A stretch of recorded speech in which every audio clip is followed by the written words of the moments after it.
Hi, this is the Lady Strange. Welcome to another installment of Tales from My Personal Hauntings. This is long overdue, but I felt compelled to do it, and there's a good reason why.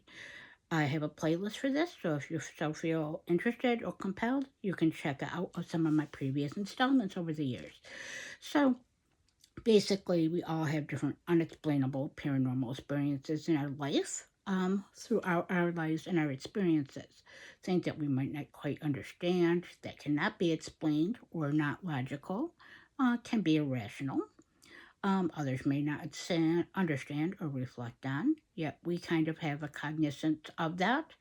Um, and I'm no exception. I always have been a beacon for spirits, paranormal activity, and energies. Hence, that's why I always felt an affinity to magic, witchcraft, the occult, and the unknown, but also was uncertain because I saw things since I can remember that I had a great fear of and didn't understand. But obviously knew me from past incarnations and there. But it just wasn't my time and wasn't my time throughout different stages of my life until, as of the last recent several years, paths change and evolve as we're ready for those as humans, as our soul's ready, and it's time to experience things. But there's the unexplainable. Me, yes, there's always things with spirits and entities, deities, my guides, and all of the above. See, things that I can never quite explain. You'll see that in other videos. And when you work with the occult and you do work with sorcery and magic and esoteric and finding the meaning beyond the scene, this is going to be it's prevalent. Some of us attract things more than others. Some of us have more affinities than others. When you open that door, you can never close it. Let's say that. And then it gets opened further and further, and all the different paths swirl and converge. But that's part of it. That's part of the soul's growth and experience and the human life experience. For me, I always marry the magic into the mundane. Every day is magic. Every day is mundane. I am, after all, a human, but I do have my own divinity, as we each hold our own divine spark, no matter if you believe that or not. But that's my path. So, with that being said, I have um, basically this actual today, this quick story, or so hope to be story, because I get rambling up quick, meaning, yeah, me and myself, whatever. So, this one is basically another having to do, like I said, about a tarot. And tarot is one of my main integral foundations, magical tools that helps me not only on a reading thing, not more energetic than divinatory, a guidance therapy, as therapy is too expensive, but it's my personal therapy as a practitioner and as a person and a woman in this life. But it's also aestheticism, it's creation, it's magic, it's understanding, it's insightfulness, messages, and connection. It's part of my daily ritual and my overall path working. My decks have to mean something to me. Hence this. So I got sick around Christmas time, all the way to close to my birthday, January 11th, hence the 111 in my title of my channel name. Born January 11th. I'm a Cappy. So, with that being said, Um, basically, I was very sick and had to be hospitalized. If you watch any of my previous videos, you'll know that I'm very close to being deaf, and I have hearing aids to aid me through that, which I'm happy I do have that ability. I'm losing my central vision and could potentially go blind. So that is something in itself, and I'm a type 1 diabetic. But I do what I can and I take it as it comes. I've gotten more fluid and adaptable with that, as one has to do with their different life experiences, and in my case, with breaking through fears and things, whether it is the mundane or the magic, with that and the paranormal experiences. Just because I connect to it and learn about it, it's a whole different thing when you're faced with it. So I got sick. So at that point, I was doing was towards the end of working, doing a Drop 'em 78 challenge. I do it in my own way. It was inspired by another channel. Esther's her name. Uh, uh, yeah. But I don't remember the channel's name. It doesn't really matter. I tailored it to what's worked for me. I've done it for a couple years now. So I was working with her, this big Goetia tarot. This is the bigger version. I have the mass market version. This is the indie version. This one is one that came with a tarot bag. It's the larger version. It was much more expensive. It came with coins. It has to do with Solomonic magic, the Goetic, 72 Goetic spirits. And some of them in here maybe are not that so much, but deities that are associated with it. She is definitely this version versus the mass market. They're both beautiful and value in my collection. But this one, ever since I got it, it's held more power, more strength, more connection with them. Yes, I do work with Goetic spirits. I have my own system and way of dealing with it. Not the way that necessarily I like to learn about that and discern, but technically, I have my own way of dealing with or working with and walking with the entity. I build relationships, that is. It's not, I'm going to bind you to me, I'm going to call you up and evoke you for these purposes. No, I want to get to know you and build a relationship and understanding. As you're willing to know me, I'm willing to know you. And what our unique path is and how you can help me through my experiences, but what I can offer to you. That's what relationships is. That is what magic is. Everything is energetic exchange and wisdom. So the main focus is not on this deck so much, but it is a big foundation, so I'm going to mention it.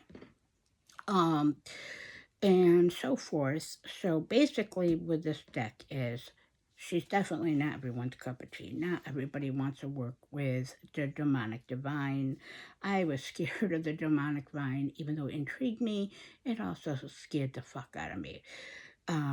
So yes, but as of when I had my sort of near-death experience from ketoacidosis back in 2018, yeah, you can look up that term and see what it relates to diabetes.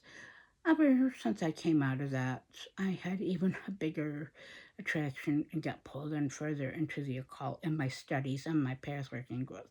And I've had a lot more challenges since then, but they all come in tandem with each other. So this deck, the Goetia, what happened was I looked through her a few times here and there, but I didn't finish that challenge back in January because I got so sick that I was basically immobile. So I was lucky I could even exist to do my obligatory job. But I made it, and here I am. So basically, what happened was I used other decks, obviously, with her as clarifiers, assisting of the message, guidance, and just because the aestheticism of it. It's all part of the same thing for me. Well, the card that actually was, see this deck, I'll show the box only because get her back out, she's in the box. This is the Sabbath Tarot. This is by Alan Spears or attendthesabbath.com. It's an indie deck. Now I have the poker sized, which I got first and I used quite a lot. I got this version last year and she was very expensive. But they had a few left. They come out with a third edition now, which I almost rebought because of this. I look at the beautiful backing, just like the box. It's an indie deck. It is $150. But yes, decks are investments to me, like I mentioned. Of course, there would be a certain price I pay, but that's about the highest I'm willing to pay, long as it's going to have value and resonance with me. That's what I paid a little bit more than that from the Goetia, their tarot, because she came from Italy at the time when I ordered a couple years ago.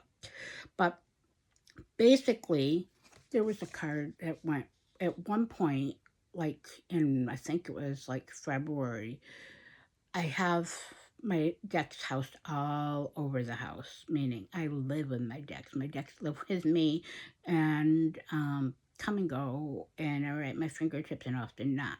But certain decks are special to me, as I say these two, and many that have made appearances on my channel. So I had this in its bag at the time, meaning the Sabbath Tarot here. I had her in her bag and she fell forward and the cards went everywhere. So I went and I counted and recounted about 100 times. Could not find the card. I searched and I tore everything apart. My husband helped me to do that, knowing how much I love my decks, how obsessive it is, and I couldn't find it. I looked in other decks, including the Goetia, was this card, the Seven of Discs, Seven of Coins, Seven of Pentacles. So you can see here the climbing of the tree. Quite interesting. I even asked my spirits. They were mute. They just says on the floor and in the house. Obviously, I knew it was in the house somewhere. I tore it apart and I looked and I looked and then I step away for a week or two, look again, obsessively. This deck is like one of my altar decks. It is very left-hand path. It is very much ways of, it is a male presenting deck, but it does have female presenting in it and interactions, but it's very left-hand path for me. It's very evocative of some of my magic, my past working, the resonance, and it's such artistic nudity, reality, and artistic manipulation, esoteric messages, and a connection to certain deities and spirits I work with. But it was this card. This card I could not find. I tore high and low, even looked at unlikely places in my home. But it just seems she escaped me to the point that certain things with me, I'm obsessive. But yes. Yeah. So basically, strangely enough, I did look in the big Goetia at least twice, maybe 3 times, and maybe not as diligent as I should, but enough to think that there she's not in there. So what the hell? So I was going to go buy another version of the Sabbath Tarot, but they're doing a limited run, a third edition, but pretty much the same thing, and I was willing to pay the price because I wanted a full, large version of the deck. Wanted, lust, desire, all the things, but she does have value, as I said in my collection, high value. She is one of my top five favorite decks, so I dare to say that I would never part with, that you have to pry out of my hands, that type of thing, like they say. So basically, I looked high and low, including in the Goetia, and come to find out, something told me on Friday when I started work from home, it was a work from home day this past week, I'll pull from the large Goetia. I already did my daily pulls and all that stuff, but it was like, 20 minutes after I did that, so I was moved on to other stuff. And yeah, I pull it out to see. I'm like, okay, let's see what they have to say to me or who wants it forth. I move and I notice a couple cards are flipped over in the Goetia, so I wanted to see who was doing, and stuck on one of the cards, I believe, in a random spot, was this. So that goes to show you, either was it me? See, there she goes, she falls. So is that me overlooking things? Is it my eyesight issues? Is it my franticness and energies? Potentially. Is it the spirits or certain things that had maybe not your time to use it? Maybe giving me other clues to other things that I should be paying attention to, doing, or guidance? Yes. Is the spirit just joking around me? Yes. Is it trying to test, maybe a test, a sign of my devotion to my practice, to the work of that, maybe next steps or things that I'm just missing, which is probably all of the above. But I definitely feel that it was, especially when some of the spirits I work with go completely kind of just very general with things. Yeah, it's something for me to figure out on my own, right? As is life and as is magic.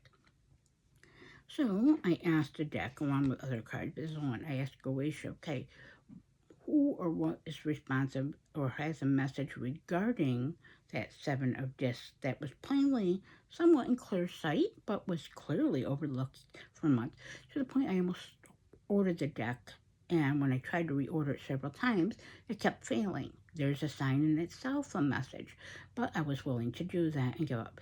So it's kind of, I think this is all part of a test, or what are you willing to do?